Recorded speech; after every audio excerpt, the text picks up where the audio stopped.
shadow to my life. Did you feel us?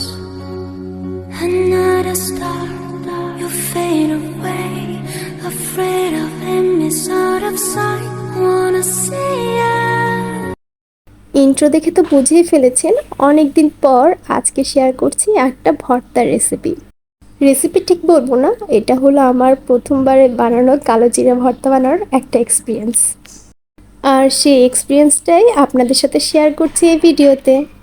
আমি এর আগে কখনোই কালো জিরা ভর্তা বানাই নাই, সবসময় আম্মু বানাতো, সেটাই খেতাম। তো আজকে খুব খেতে ইচ্ছে করছে, আসলে একটা ভিডিওতে কালো জিরা ভর্তা দেখে খুব খেতে ইচ্ছে করছিল।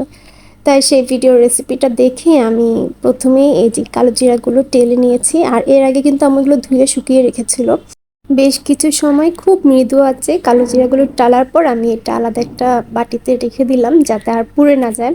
তারপর অল্প খানিকটা আমি এখানে সরিষার তেল দিলাম, আর এখানে বেশ অনেকটাই রসুন দিলাম।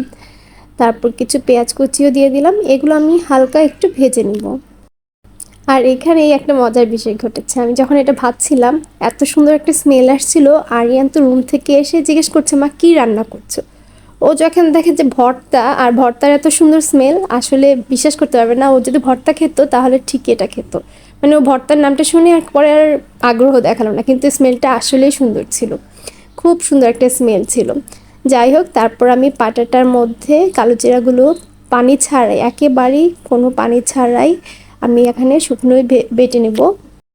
যেহেতু কালো জিরাটা আগে থেকে আমি একটু টেলে নিয়েছিলাম, এই কারণে বাটতে আমার একদমই কষ্ট হয়নি।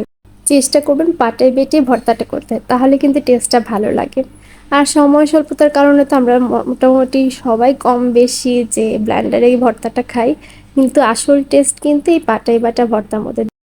তারপর আমি কালো জিরাটা বাটার পরে কিছুটা শুকনো মরিচ দিয়ে নিলাম।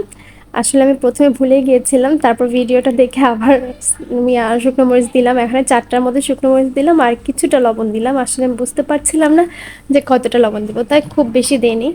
এরপর সেই মরিচের সাথে কালো জিরাটা আবার একটু মিক্সড করে দেন আমি আমার বাকি জিনিসগুলো দিয়ে নিলাম। মানে এখানে রসুন ছিল, আর রসুনটা কিন্তু রসুন পেঁয়াজগুলো আমি একটু হালকা লাল লাল করে ভেজেছি, খুব বেশি ভাজতে যাবেন না, তাহলে কিন্তু ভালো লাগবে না।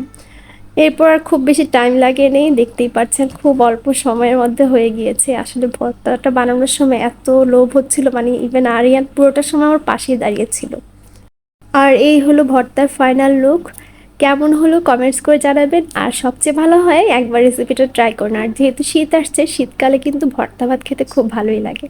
ভালো থাকবেন সবাই। আজকের আমার এই ভিডিওটি কেমন লাগলো কমেন্টস করে জানাতে কিন্তু একদম ভুলবেন না।